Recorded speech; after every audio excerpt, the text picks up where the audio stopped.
중국은 지금 재앙의 한가운데에 서 있다. 어느 날 갑자기 중국이 무너질 수도 있지 않을까? 사실 저도 몇 년 전까지만 해도 그런 상상은 무책임한 음모론이라고 생각했습니다. 그런데 지금은 더 이상 그렇게 말할 수가 없습니다. 안녕하세요. 저는 하버드 대학교 경제학과에서 국제정치경제를 가르치고 있는 교수 마이클 윤입니다. 부모님은 한국 출신이시고 저는 뉴욕에서 태어나 자랐습니다. 학문적으로는 미국에서 성장했지만 늘 아시아의 변화에 큰 관심을 가져왔고 특히 지난 20년간 저는 중국의 부상과 그 이면에 대해 연구해왔습니다. 처음엔 저도 전 세계가 찬양하던 중국의 기적을 어느 정도는 인정했습니다. 거대한 제조 능력, 빠른 도시화, 억눌린 소비의 폭발적인 성장. 그 모든 것이 세계 경제에 엄청난 에너지를 불어넣었고 실제로도 수많은 국가들이 중국을 중심으로 움직였으니까요. 그런데 지금 그 나라가 무너질 수도 있다는 이야기를 하려는 겁니다. 지금 이 순간에도 중국은 경제, 사회, 군사, 정치 모든 면에서 겉으로는 강력해 보이지만 그 안에서는 도미노처럼 연쇄적인 붕괴가 진행되고 있습니다. 무너지는 건 건물만이 아닙니다. 신뢰가 무너지고 질서가 무너지고 미래가 무너지고 있습니다. 그럼에도 불구하고 많은 분들이 이렇게 반문하십니다. 설마 그 정도는 아니겠죠? 중국인데요? 하지만 저는 지금 이 영상을 통해 여러분께 말씀드리고자 합니다. 우리가 상상하는 것보다 훨씬 더 심각하고 훨씬 더 본질적인 위기가 지금 이 순간에도 조용히 진행 중이라는 사실을요. 이제부터 여러분과 함께 우리가 몰랐던 혹은 알고 싶지 않았던 중국의 실체를 하나하나 들여다보려고 합니다. 부동산에서 시작된 거대한 균열은 지방정부의 파산으로, 청년 세대의 절망으로, 기술 산업의 몰락으로 이어지고 있습니다. 그리고 그 끝에는 어쩌면 한나라의 분해와 세계 질서의 대전환이라는 결과가 기다리고 있을지도 모릅니다. 제가 처음으로 중국의 내부 붕괴 가능성에 대해 진지하게 고민하게 된 계기는 바로 부동산 시장의 현실을 직접 보고 난 이후였습니다. 수치로만 보면 중국의 부동산 문제는 심각하다는 말로는 부족할 정도입니다. 지금 중국 전역에는 완공되지 못한 아파트만 약 9천만 채가 존재합니다. 이 숫자가 감이 잘 안 오신다면 이렇게 비교해 보겠습니다. 한국 전체 아파트 수가 약 1260만 호 정도입니다. 즉, 우리나라 전체 아파트의 7배가 넘는 수의 주택이 지금도 비어있는 채 방치되어 있다는 뜻입니다. 하지만 단순히 건물이 비어있는 것만이 문제가 아닙니다. 이 집들 대부분은 이미 분양이 된 상태라는 점이 더 심각합니다. 수많은 중국 중산층 가정이 미래를 담보로 대출을 받아 이 집을 산 것처럼 보였고 건설사들은 그 돈을 확보한 뒤 공사를 멈춰버렸습니다. 이런 식으로 건설을 가장한 금융 사기가 중국 전역에서 동시에 벌어지고 있는 셈입니다. 헝다, 비구이안 같은 대형 개발사들은 이미 파산을 선언하거나 채무불이행 상태에 빠졌고 정부는 이들을 구제할 여력도 의지도 없습니다. 건설사의 몰락은 당연히 지방정부의 재정에도 치명타를 입혔습니다. 중국 지방정부들은 수십 년간 부동산 분양 수익과 토지 매각을 통해 운영되어 왔습니다. 그런데 지금은 그 토지를 살 민간 개발사조차 없고 매각 대금도 제대로 들어오지 않습니다. 그래서 어떤 일이 벌어지고 있느냐면 일부 지방도시에서는 공무원 급여를 현금이 아닌 쌀이나 식용유로 지급하는 황당한 사태가 벌어지고 있습니다. 급여를 못 주는 지자체가 늘어나고 있다는 건 사회 시스템 자체가 기능을 상실하고 있다는 매우 심각한 신호입니다. 더 나아가 이 부동산 위기는 금융권 전반에도 심각한 충격을 주고 있습니다. 지금 중국에서 가장 무서운 움직임 중 하나가 바로 모기지 보이콧입니다. 분양만 받고 짓지 않은 집에 대해 대출 이자를 더 이상 갚지 않겠다고 나선 겁니다. 수많은 시민들이 대출 상환을 거부하고 있고 이로 인해 중국은행권은 사상 최악의 부실 채권 쓰나미에 휩싸이고 있습니다. 일부 지역은행은 예금 인출조차 제한하며 예금자들의 출입을 막고 있으며 건강 QR코드 앱까지 조작해서 항의자들의 이동을 차단하는 일까지 실제로 벌어졌습니다. 이건 상상을 초월한 일이 아닙니다. 제가 직접 확인한 바로도 은행이 정치와 감시 시스템과 결합되면 금융 신뢰는 무너진다는 명확한 사례입니다. 중국은 오랫동안 집은 투자 대상이 아니다라고 말했지만 정작 정부 자신이 집을 통해 성장을 조작하고 통계를 포장해왔습니다. GDP의 25에서 30%가 부동산 관련 산업에 집중되어 있다는 점을 고려하면 부동산 거품이 꺼진 지금 사실상 중국 경제의 심장부가 멈췄다고 해도 과언이 아닙니다. 더 이상 공사를 이어갈 자금도 그 공사를 믿고 분양을 받을 소비자도 없고 이 위기를 떠안으려는 금융기관이나 정부 기관도 없습니다. 이런 삼중고 속에서 9천만 채의 유령 아파트는 더 이상 투기의 상징이 아니라 붕괴의 상징이 되고 있습니다. 그리고 무엇보다 중요한 건 이 부동산 붕괴가 단지 건물만의 문제가 아니라 중산층의 신뢰와 미래를 송두리째 무너뜨리고 있다는 점입니다. 수천만 명이 몇십 년의 저축과 노력으로 구매한 집이 뼈대만 덩그러니 남아있다는 사실은 중국 국민에게 국가를 믿을 수 있는가라는 근본적인 회의감을 불러일으키고 있습니다. 이제 우리는 이 질문을 마주해야 합니다. 부동산이라는 거대한 거품이 꺼지고 난 뒤 과연 무엇이 남게 될 것인가? 그 답은 아마 절망한 청년 세대와 붕괴하는 지방 정부, 그리고 불신으로 가득 찬 금융 시스템일 것입니다. 그리고 그 혼란의 기운은 이제 사회 전반으로 확산되기 시작했습니다. 제가 베이징에 머무를 때 가장 인상 깊었던 장면 중 하나는 지하철역 출구 앞에서 줄지어 면접을 기다리던 수많은 청년들의 모습이었습니다. 누구나 명문대를 나왔고 누가 봐도 똑똑해 보이는 이들이었지만 서류 하나 들고 면접을 기다리는 얼굴에는 기대보다는 불안과 피로가 가득했습니다. 2024년 6월 중국의 청년 실업률은 21.3%에 도달했습니다. 이 숫자가 발표된 이후 중국 정부는 청년 실업률 자체의 공표를 중단했습니다. 수치를 숨긴다고 실업이 사라지는 건 아닙니다. 좌절한 청년들은 이제 스스로를 풀타임 자녀라 부르며 자조하고 있습니다. 취업을 포기한 채 부모 집에 얹혀 살며 경제활동에서 사실상 배제된 이 젊은이들은 중국 경제의 내일이 아니라 중국 체제의 가장 큰 불안 요소가 되었습니다. 청년들의 좌절은 일자리 부족에서만 비롯된 것이 아닙니다. 그들이 마주한 미래 자체가 너무나 불투명하기 때문입니다. 고령화는 이들에게 2배, 3배의 부담으로 돌아오고 있습니다. 부양해야 할 노인은 급증하는 반면 함께 짐을 나눌 동년배는 점점 줄어들고 있기 때문입니다. 2024년 기준으로 중국의 출산율은 1.0도 되지 않는 최저 수준을 기록했습니다. 이는 인구 유지를 위한 2.1의 기준은커녕 세계에서 가장 낮은 출산율 중 하나로 국가 소멸의 경고음에 가깝습니다. 중국은 이미 3자녀까지 허용했지만 청년층은 출산 자체를 포기했습니다. 주거비, 교육비, 직장 스트레스, 그리고 무엇보다도 미래에 대한 신뢰 부족이 그들의 출산을 가로막고 있기 때문입니다. 문제는 이런 저출산이 단지 통계의 문제가 아니라는 점입니다. 인구 구조는 경제의 근간이며 사회의 설계도와도 같습니다. 노동인구가 줄어든다는 건 단지 생산력이 줄어드는 걸 의미하는 게 아닙니다. 연금, 의료, 복지 전반이 지속 불가능해진다는 뜻입니다.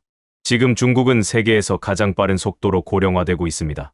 중국 사회과학원에 따르면 2050년까지 중국은 노인 인구가 5억 명에 이를 것으로 전망됩니다. 이는 미국 전체 인구보다 많은 숫자이며 그 부양 부담은 고스란히 청년 세대에 전가됩니다. 그런데 이 불균형이 일어나는 속도가 너무 빠릅니다. 중국은 부유해지기 전에 늙어가는 국가, 즉 미드라이프 트랩에 빠졌다고 할 수 있습니다. 그 어떤 나라도 선진국 수준의 소득을 달성하기 전에 이처럼 급격한 고령화를 경험한 적이 없습니다.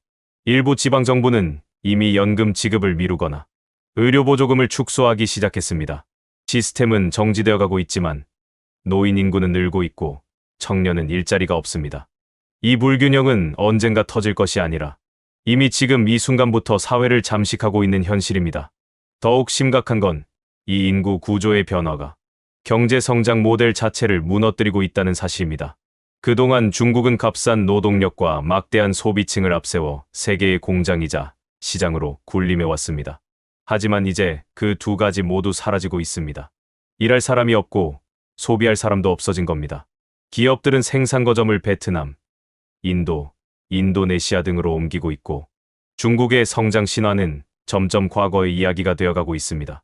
더 이상 청년층의 노력만으로 미래가 보장되지 않는다는 점은 중국 사회 전반의 불신과 냉소, 그리고 무기력을 퍼뜨리고 있습니다. 이제 중국은 단지 성장의 둔화가 아니라 인구 구조 자체의 붕괴라는 되돌릴 수 없는 변화를 맞이하고 있습니다. 이 변화는 수십 년에 걸쳐 축적되어 온 것인 만큼 단기간에 정책이나 규제로는 해결되지 않습니다.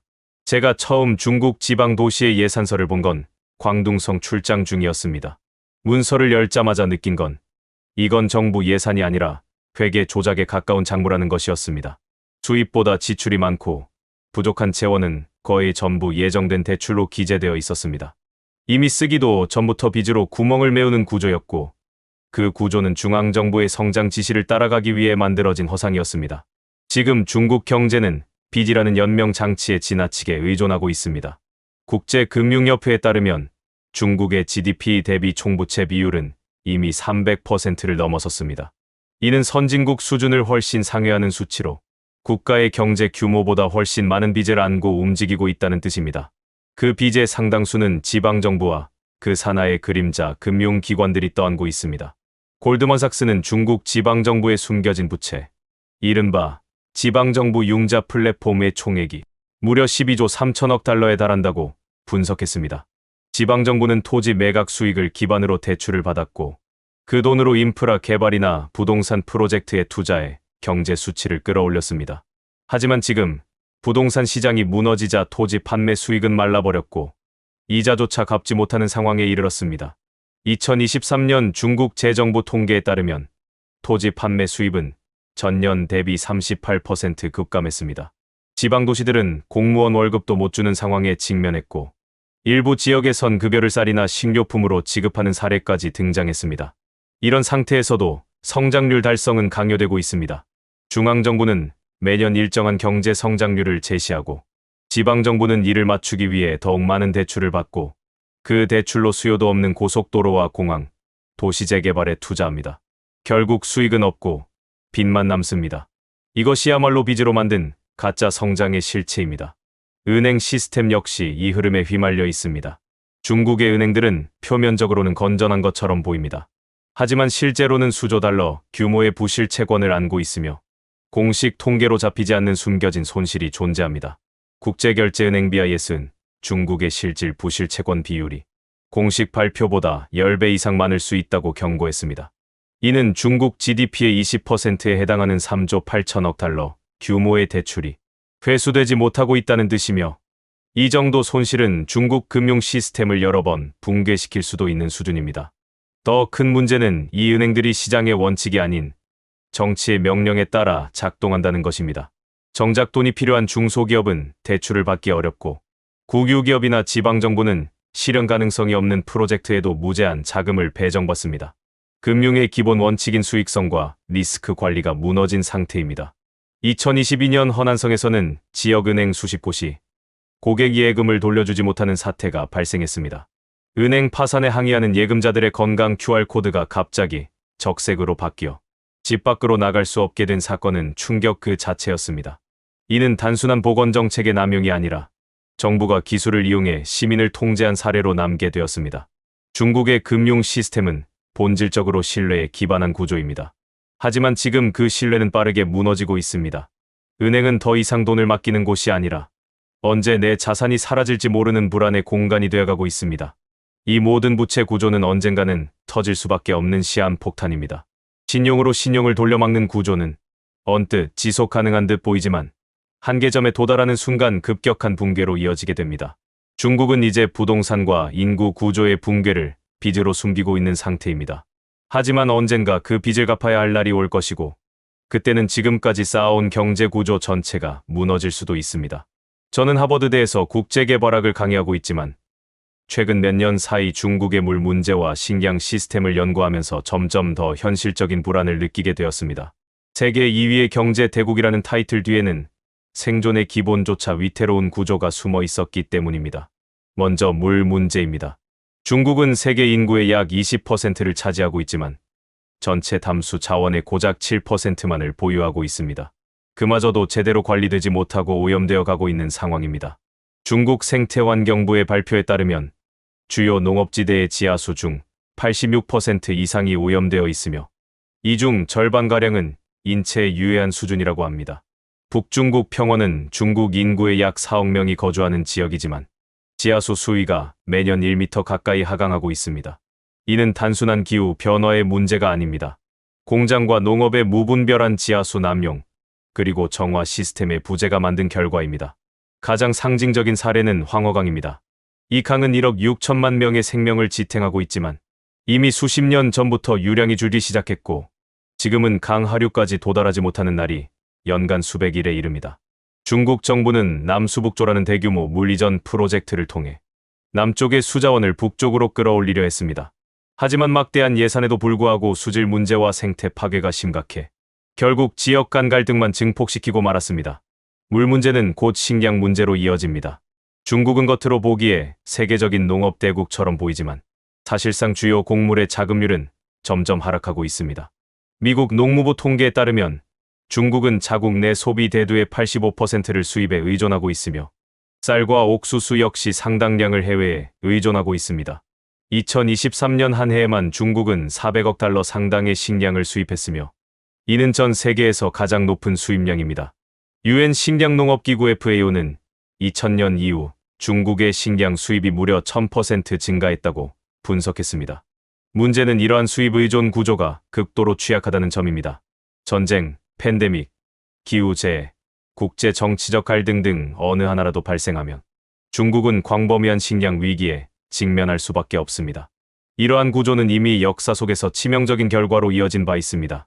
중국의 왕조가 무너질 때마다 기근과 식량난이 결정적 계기가 되었고 현대 중국 공산당도 민중을 굶기지 않겠다는 약속으로 권력을 잡았습니다.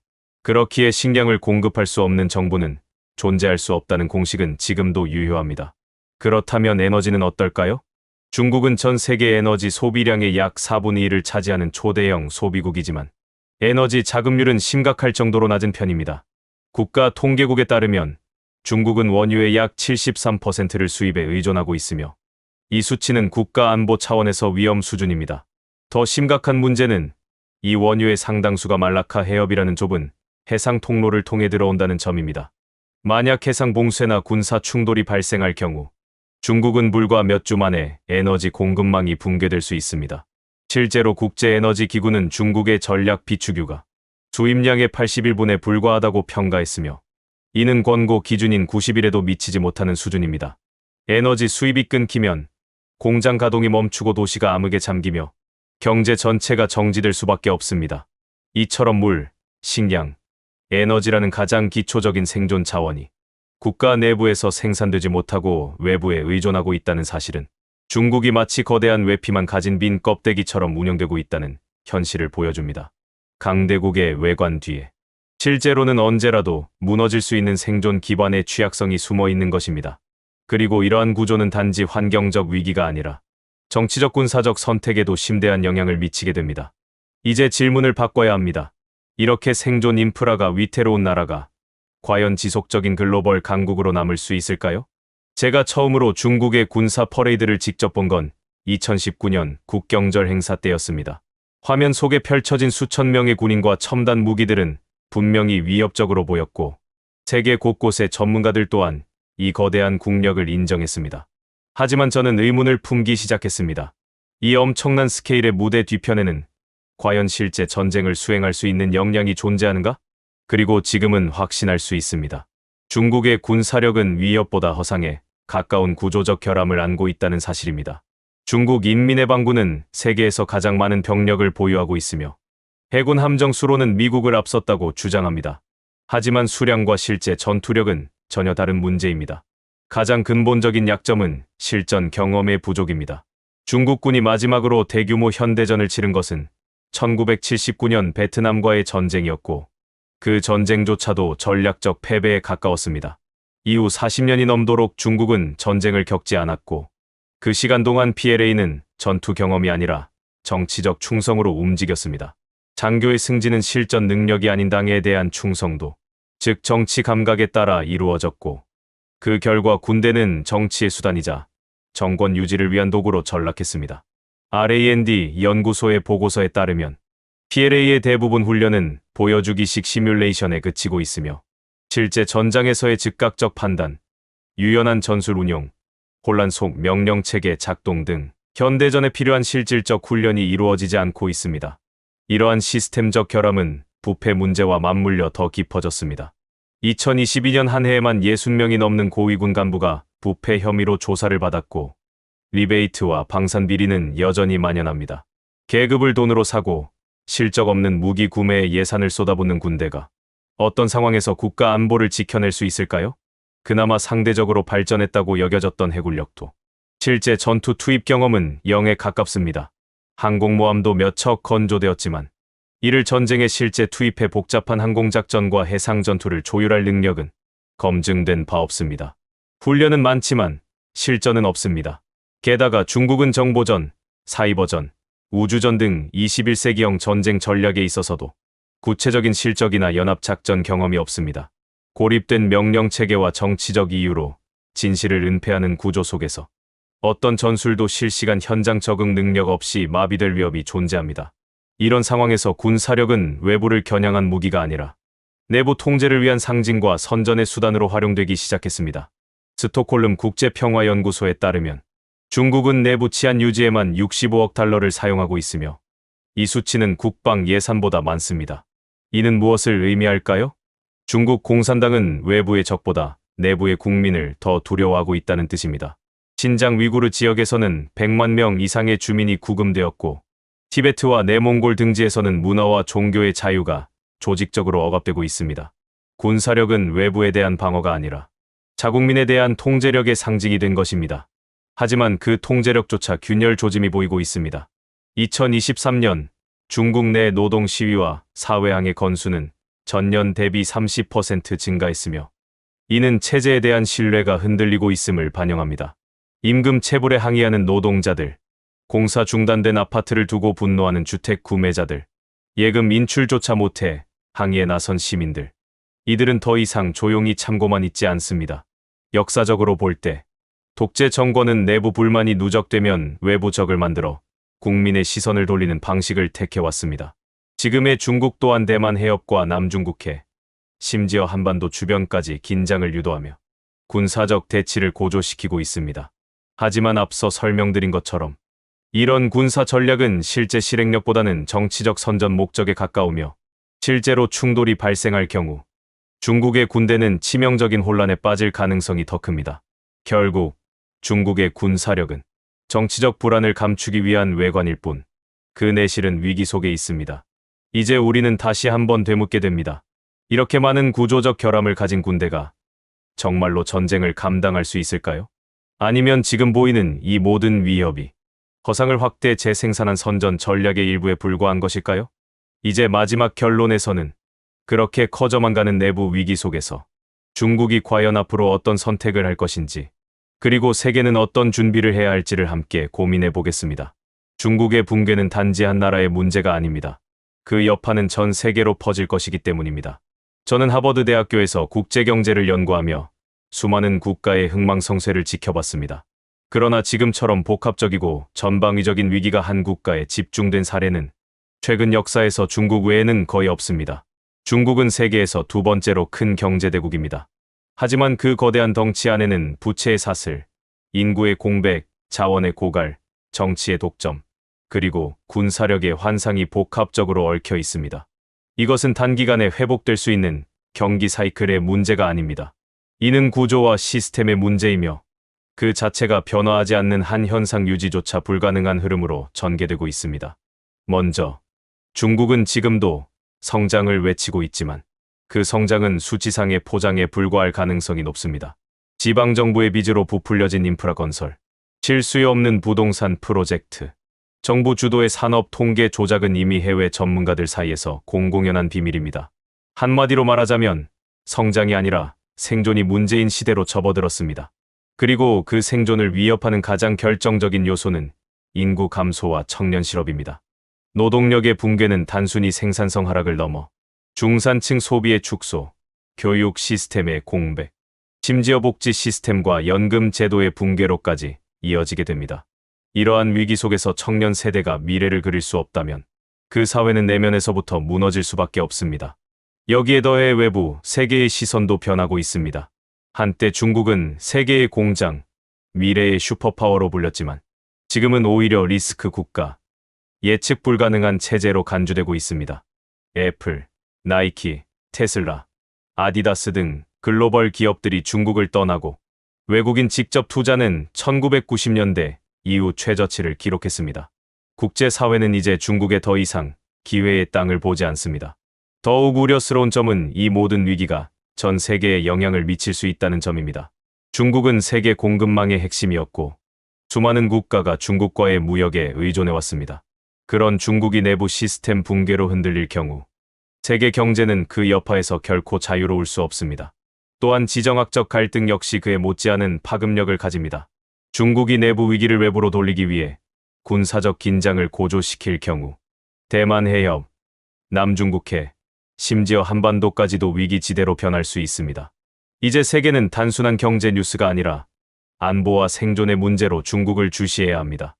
그렇다면 중국은 이 위기를 극복할 수 있을까요? 이론적으로는 가능합니다. 중국이 정치개혁을 단행하고 시장의 자율성과 투명성을 회복시키며 출산 장려 정책과 교육 개혁, 노동시장 유연화, 부패 척결 등 종합적인 구조 개편을 시도한다면 장기적으로 회생의 길을 모색할 수 있습니다. 하지만 현실적으로는 시진핑 체제 아래에서는 그 가능성이 극히 희박합니다. 모든 권력이 한 사람에게 집중되어 있고 정책 결정은 집단지성이 아닌 개인의 판단에 좌우됩니다. 비판은 억압되고 실책은 감춰지며 진실은 미디어 속에 봉인됩니다. 이러한 구조에서는 내부 혁신도 외부 신뢰 회복도 불가능합니다. 결국 남는 질문은 이것입니다. 중국은 이 위기를 직면하고 변화할 용기가 있는가?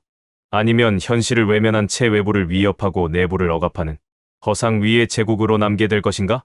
중국의 선택은 곧 세계의 미래와 직결됩니다. 우리는 단지 중국을 관찰하는데 그쳐서는 안 됩니다. 세계는 지금 불확실성의 중심에 선 중국이라는 변수 앞에서 새로운 시대를 준비해야 합니다. 시청자 여러분, 이 거대한 붕괴의 서막 앞에서 여러분은 어떤 생각을 하셨습니까? 중국의 위기 중 가장 충격적이었던 것은 무엇이었습니까? 댓글로 여러분의 생각을 남겨주시고 다음 영상에서는 중국의 빈곤 현실, 생각보다 훨씬 더 심각한 진실에 대해 이야기해드리겠습니다. 구독과 알림 설정도 잊지 말아주시기 바랍니다. 감사합니다.